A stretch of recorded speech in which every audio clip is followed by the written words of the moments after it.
we came up with the idea of like that there's a documentary team that goes into the woods of somewhere in the Northeast because there's more history there. Right. And we didn't know what it was, whether it was a witch or I don't know, some monster in the woods.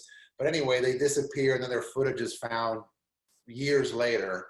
So that was the idea. It was like these people, somebody finds this footage and everybody's dead, or everybody's from the documentary has disappeared.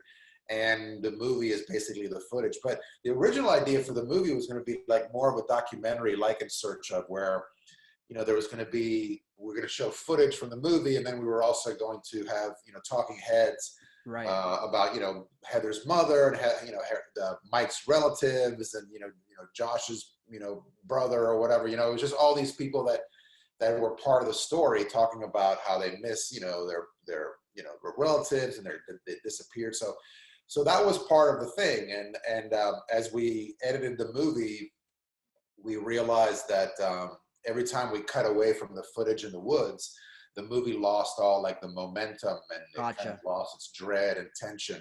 So we decided at the last minute, like right before we entered Sundance, to get rid of all that, that secondary kind of talking heads footage, and just went with the filmmakers in the woods. And then we got accepted, and then we kind of went on to Sundance in '99, and we sold the movie. And then, as luck would have it, which is kind of like the central theme of Blair Witch, luck was like everywhere. It was just like the planets were aligning every day for us.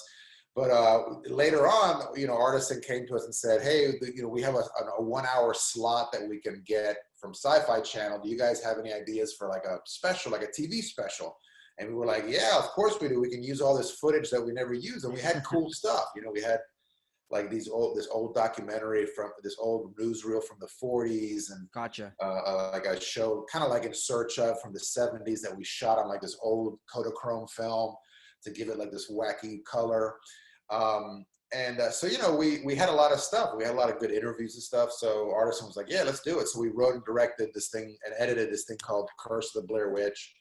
And so it was like, it was a great thing because we were actually able to use a lot of the deleted footage in something else. And, and I think it was a perfect kind of supplement, kind of a complement to the movie. It was like, I think a lot of the success of the movie is because of this Sci-Fi Channel, where a lot of people saw it and were like, "Wow, this is real." Like that, those trailers I've been seeing are, so it kind of, it just deepened the mythology, which I think is what deep down, whether you believed it was real or not, I think what people really enjoyed about it is the idea that you could dive deep into the movie. Wasn't just the only thing about Blair Witch. There was also a website, there was a documentary, there were comic books, there was books. Of course, yeah. So I think people, you could dive as far as you wanted to dive,